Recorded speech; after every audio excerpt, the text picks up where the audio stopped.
So let's say I go eat at a restaurant 5 times, right? And it's my favorite restaurant. The 6th time I get food poisoning. So if we look at like what happens, if you get food poisoning once, your brain does not calculate, okay, 15% of the time we get food poisoning, so we should be able to eat there.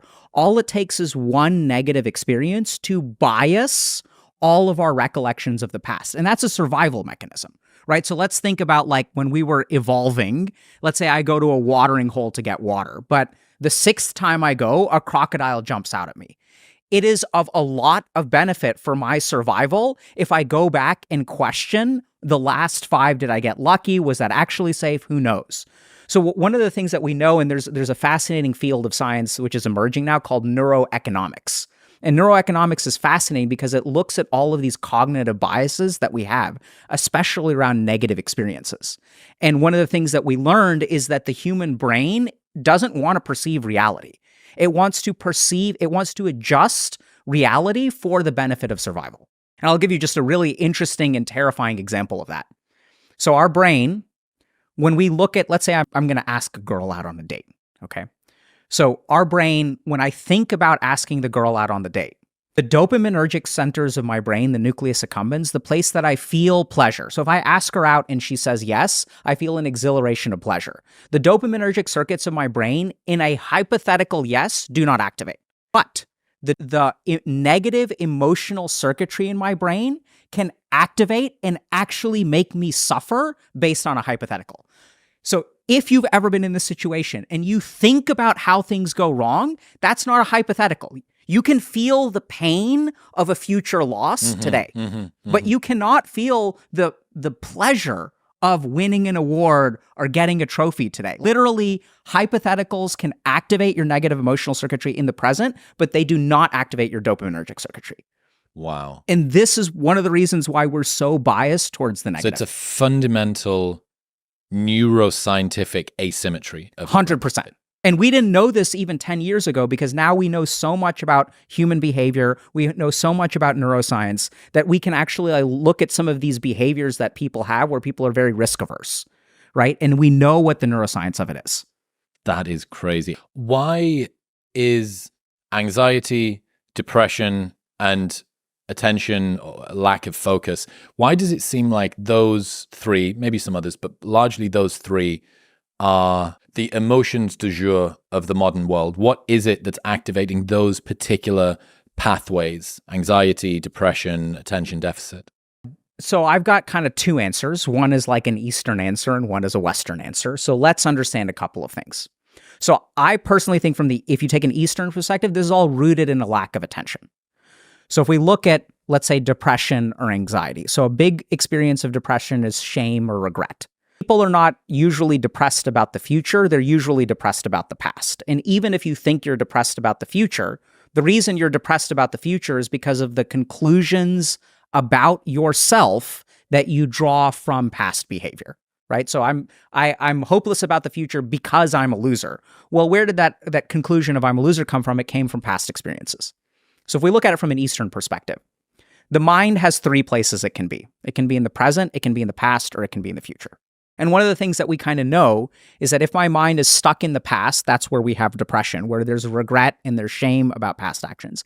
Anxiety, it has to be future focused. You can't be anxious about something in the past. So when our mind goes to the future, we are prone to anxiety. When our mind goes to the past, we're prone to depression. So what that means is that the fundamental problem, if you think about runaway anxiety, what does that mean? We give people, medications like benzodiazepines or serotonergic medications. And what do these medications do? Benzodiazepines activate the GABA receptor in the brain. They increase chloride flow across our channels and they hyperpolarize our neurons. They essentially dull us out.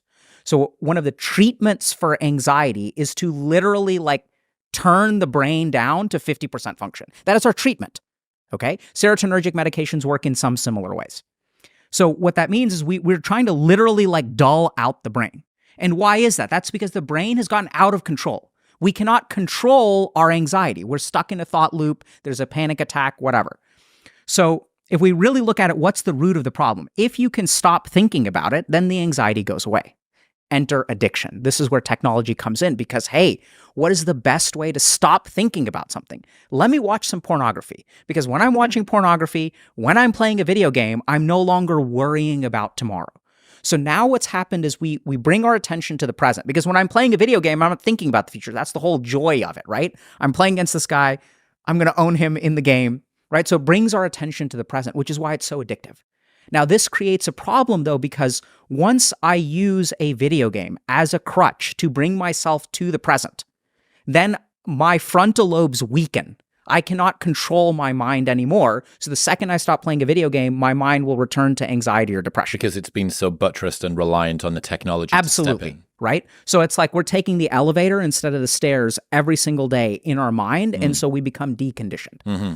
So this is where if you look at, even if you look at like, evidence-based mindfulness techniques and things like that for depression and anxiety, it's all about attentional control. If you can control the attention of your mind, the anxiety and the depression will melt away. And this is what I've seen in my clinical practice as well. So I would say, and why is depression and anxiety getting worse? I really believe the root of it is attentional. And if you look at the biggest impact of all technologies, they're all attentional. They're all trying to keep us glued in. And then once we're glued in, there can be other downstream effects, like when everyone's using filters, then we can have low self-esteem, and that can make us feel depressed and things like that. So there's absolutely those effects as well. But I think attentional problems are actually at the root of it. Given that computer games involve a lot of dying and failure, why do you think so many people are struggling to deal with difficulty and rejection in the real world if they are spending a lot of time facing it in the virtual world? Because they give you dying and failure. So here's the beautiful thing, okay? Chris, think about this. So the whole problem, if video games did not offer dying and failure, people would be way better off. So here's what happens in a video game. You die, you fail. What happens next? Reborn. Absolutely. And then what do? You try again. Now think about this, right? So the beautiful thing about a video game is it gives you this illusion of failure. And the reason it's an illusion of failure because there's no consequence. The game is designed for you to eventually win. It's designed to give you the illusion of failure, not real failure. Now, in the real world, if I fail a class and I get an A next time around, my GPA, my transcript is screwed forever. There's no redos in life, right? That's the whole problem. So now what we have is we have this virtual world where failure comes at no cost. And we have the real world where failure comes at an astronomical cost. And then your brain sees failure in both places. And it's, by the way, the denial of reward that results in like more dopamine being released. So this is where like if you play competitive games online, losing one game is what makes winning the next game so much more satisfying. But it's all artificial. And so it's that denial of reward, that artificial sense of failure. And it's not even artificial failure. It's safety with failure. There's always safety in a video game, but in the real world, there's no safety. There's permanent consequences. If you ask a girl out and she says no, I don't know why I keep on going to that example. You ask a girl out and she says no, everyone in school is going to hear about it the next day. That doesn't happen. So video games are a safe place to fail.